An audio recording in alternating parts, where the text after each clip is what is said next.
विमोत्सवच्या वतीने महात्मा फुले जयंती साजर। विम महोत्सव 2026च्या वतीने एप्रिल 11 रोजी महात्मा ज्योतिबा फुले यांची जयंती मोठ्या उत्साहात साजरी करण्यात आली।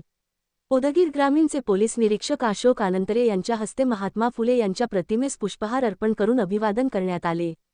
यावेळी विमोत्सवचे अध्यक्ष बाबासाहेब सूर्यवंशी, विद्यासागर डोरनाळीकर यांची प्रमुख उपस्थितीत होती।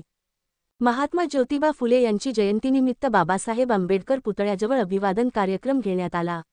यावेळी विमोत्सवचे पदाधिकारी तसेच माजी सैनिक धोंडीराम वाघमारे, अर्जुन कांबळे, राजकुमार कांबळे, पोलीस कर्मचारी लोखंडे, नगरसेवक शिवकुमार कांबळे, वैशालीताई कांबळे, पंकज कलानी, अविनाश गायकवाड, सुनील पकोळे, नामदेव बामणे, अजय पारखे, उमाकांत बनसोडे, गौतम किवंडे, संजय बोरगावे, राजकुमार कांबळे, प्राध्यापक माने पी.व्ही., सोमेश्वर कांबळे, प्रतीक कांबळे आदींसह समाज बांधव उपस्थित होते।